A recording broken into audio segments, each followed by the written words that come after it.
how AP Francia uh, worked around doon sa idea na ginagawa dito ng Blacklist Rough Era. But then again, isang magandang bend yung kanilang mga ginagawa dito dahil dyan sa sistemang yan.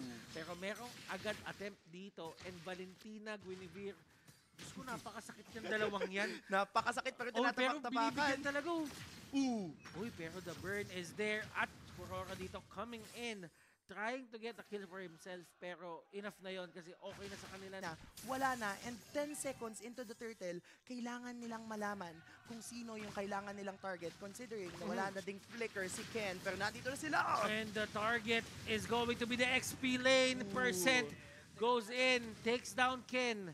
And that is huge para dito sa Blacklist Rough Era since namatay siya, na up na yung turtle, they can have the position advantage dyan sa pagkuha ng objective na yan. And mukhang bibigay na nga ito ng AP. Sabi ni Reggie kay Scary Meme at sabi din ni Scary Meme kay Reggie, ay tinitigan ko pero si Zay yata mabibigyan dito. Flicker out muna ay makakasa. Pero mukhang walang titigan na mangyayari. Walang titigan ng mangyari. Pero nilapitan niya. Si Zay dito, biglang dinura si Kuroro, nandun sa likod si Loisa. And Loisa dito, nagpapatugtog sa gitna, sumount trip sa tapat ng side ng Rough Era, pero hindi pa malakas yung dating ng kanyang beats. Hindi pa mataas yung volume. Yes. Kailangan pataasan yung volume. Unti-unti yan. Simula pa lang kasi, simula pa lang. Unti-unti. Pero so far, flicker kinasala tapos sa paulanan pa ng balas. Kaya Mimi yata susubukan yung best ko. Pero dalawa ang mapapalaw. Flicker kinasala rin. Tapos si Zay mapapalaw na lang din naman dito. Hinahabol ng tatlo. Pero mukhang siyang mabibigyan. Yung Barrets ay tutumba. Yung dinosaur mong malaki ay wala na ngayon. This is clearly a... Ang tanong dito ng AP Brency, nababurst down na yung turtle pero special migration kinasa na makakasayata kay Scary Meme. 4 laban sa 4 Butters. Nakita natin si Reggie tumatakbo, wala nang dash yan galing special migration. Gusto pa ba ni Kuroro? Umikot-ikot siya dito at iniisip din kalamangan ni Zay na daganan ni Zay yung mga tao dito sa mga members ng Rough Era, nag-i-invade na dapat kayo ngayon. Pero dahil nga doon sa mga pick-up na nagagawa, uy, hindi ko mabit yung bilog. Hindi ko mabit yung bilog ng special migration. Pero si Reggie dito, pinagpapalunan ni Ben at nakikita na natin, Auntie, na talagang hindi na natatakot dito yung mga members ng side ng AP Brancia na lumaban. Kasi alam naman nila, in terms of 5v5, meron naman silang way para tunawin si Kuroro. Yes. Tunawin si... This is gonna be a 4v4 matchup. Si Ken humaharap lang din naman tapos si Sika na kopya yung ultimate nitong si Barats na Detona's welcome. Nagpa-farm lang yung mga jungle natin dito. Nagpo-poke. Sinusubukang kunin yung control dito sa ikatlo at huling pagong ng ating mapa, Butters. Ano mangyari kung Silvay kinasa na?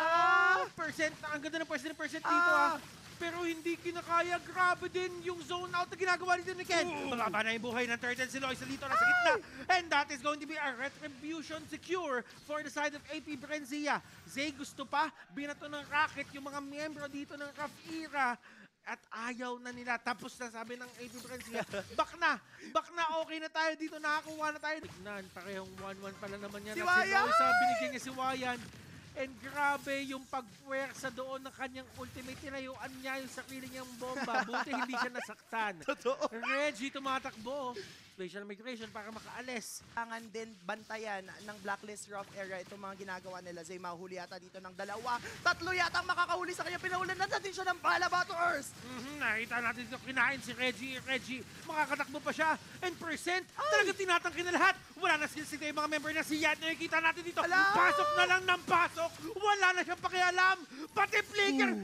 Yung Torre, pinalo siya, pinlicker niya. Sabi niya, kukunin ko na to, akin na to, best. Ang gusto nila i-take Parang ito na yung mga call na, tara na, palitin na natin yung mundo nito. And nahuli si Zay. The first down is there. And grabe talaga yung damage output na pwedeng gawin ng isang Beatrix. Si Beatrix, noon, bukas at magpakailanman. Literal, kaya mo siyang gamitin kahit kailan. Bakit ka natatawa? Wala lang ako. Kasi totoo. Hindi magbabago yan. Hindi magbago. Sa lahat ng mga gold laners na nanonood right now, Beatrix yung unang gold laner, kailangan mo malaman. Pero Sika, napa-flicker out lang din naman doon si Ken. Nag-split-split, susubukan yatang huliin si Percent, pero makaka-out lang din naman siya because this is gonna be a 4v5 Ken. Ang mapapalow lang din naman doon, Loisa. Sinubukang mag-rhythm of joy, pero walang bumagsak sa kupunan ng Blacklist. Hindi in-expect dito ng side ng Blacklist Rough Era, nandun na rin yung ibang members sa likod. So kung ano man yung attempt na ginawa nila doon, they did not go for it, they did not pursue it. Zay? Uy, ginagaya nito yung galawan. Oo. Kaso kasi mas maliit yung dinosaur yung isa. Oo. Kaya naman, mas mabilis. Oh. The first down, hindi talaga makatakas masyado yung Barats. Even with the flicker, Yep. bawas-bawas pa rin siya in the process. And looking at it, mas madaming resources ngayon yung side ng Blacklist of Era. And definitely, kailangan nila itong i-take advantage of now that Loisa is in the bot lane. Percent nagwawala lang din naman dito sa gitna, Butters. Pero si Ken nag-split pa yung Lord. Makukuha ni Kuroven. Babagsak lang din naman doon. Mapapabagsak niya si Percent. But now, Blacklist Roth Era has to take control of this Lord. But AP Bren! Ang ganda ng pagkakahuli Ang doon! ganda ng pagkakahuli. Reggie catches Ken! And Reggie humakap pa siya dito. Nakikita natin na dash out na siya. The burst damage or the damage coming out from Ben. Pasensya ka na sa mga katang-isip kong ito. Yung true damage ng carry, hindi niya kayang i-burst down. Kaya si Kuro, susubukan niya hanapin dito yung kanilang gold laner. Pero siya ang mabibigyan, Butters, kasi mag-isa lang siya doon. Tapos nakain pa. This is disastrous for the side of Rough Era. Dalawa nahuli sa kanila, yung mga heavy hitters pa nila. Yes. Si Kuroro unang napitas. Tapos nung aalalayan sa nilawayan, nasama pa, nadamay pa. Oy, pero merong pitas, merong final stash na sanang gagawin doon. Pero walang follow-up na magaganap kasi wala din sila Wayan, wala din sila Kuroro. Alam mo, ano kayang masasabi mo no, kapag ginusto mo na lang tumulong, napasama ka pa? Oo, sorry akin. Yung mga ganun. Sorry akin. Sorry akin. Mali ko, bawi ako next. Babawi ako next. Well, eto pa rin yung I-burst down, conceal kinasa na rin, Butters, pero makakain yata dito yung jungler na kalaban. Si Kuroro yung nabigay and the jungler, will he survive? No, he won't. Reggie tumalon na, pero nakikita natin dito si Wayan, napakaganda ng pwesto niya. Si Ken, hiniyayakap siya. Percent will go down in the process. And Zay lang ang natanggal sa mga miyembro dito ng side ng Sia. Meanwhile, the jungler, no retry. Si Wayan dito, wala nang pang-snipe ng Lord. I think this is a sure Lord para sa dito ng AP. Kasi tignan ang Purify. Ang Purify, patagal ng patagal yung laro, pahirap ng pahirap i-force out. Kasi yung mga laning, pwede i-practice sa'yo yan eh. Kasi sa lane lang naman. Pero bago pa natin pag-usapan yan, nakikita naman natin dito yung pagkabate ng mga members sa side ng AP Francia. Reggie, kumakapit yung Lord nandyan. Tinitake down lang ng side ng Blacklist Rough Era. Sila Zay, grabe yung mga buhay nila. And Reggie, humarap eh. Sabi niya, may special migration ako. Pwede na sa Kabahan kayo. Ibak niyo muna ng onti yan. Yes. Si Sika! Pero si Loisa, nag-sound trip sa may gitna. Dalawa yung nahuli. Ang ganda. Kaso hindi nila matumba. Zay and Ken, masyadong matigas. Sobra yung ginagawa dito ng AP Brencia. Kung kanina nakikita natin, Butters, kung paano yung kanilang Purify. But now, the fourth Lord and possibly the last Lord of the matches up. Pero ito yung kinain niya, Butters! Auto kain, auto ulti, and auto burst down. Ben, natumba na dito si Kokoro. Yung immortality niya ay magagamit. At si Reggie doon sa may likod. Hinahawakan ni Ken. Can he do it? No, he can't. No, he can't. Akala ko, Ken, we go back to the days our love was strong. Tama. Pwede naman. At si Ben ay nandyan na rin. Hawak-hawak na nila tong Lord. Wala nang pakialam masyado dito. That was the momentum. Yung huli sa may taas.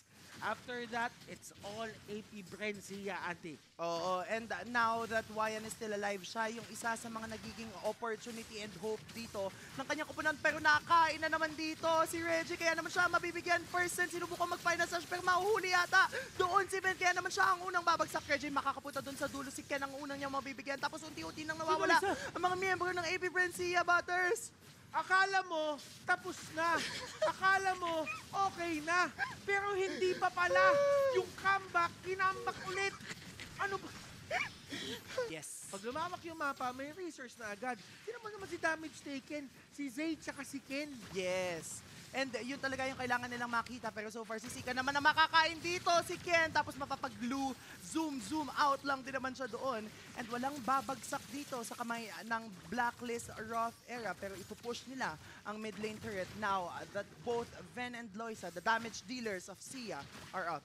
So dito ng Blacklist Rough Era, Butters. Auntie, in terms of the Lord Dance ngayon, since ikaw ang mas batak sa aming lahat, paano nga ba tumatakbo yung mga Lord Fight ngayon? Talaga mas matagal katulad nito kasi si Kokero, nahuli na siya sa gitna. Wala nang kagat. Buti na lang nasa kasi bunutan! kanina, naku po si Reggie, kinain ultimate, wala pong talab yun. But Pero final slash. percent with the final slash. Beautiful, beautiful final slash. Pero wala Bayan siyang Sin. follow-up. Oh my goodness.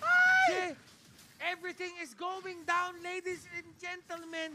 Literal, Oh my pre. gosh. Si Zika dito, naging dinosaur na. Ganun na kagulo ang mga nagaganap dito.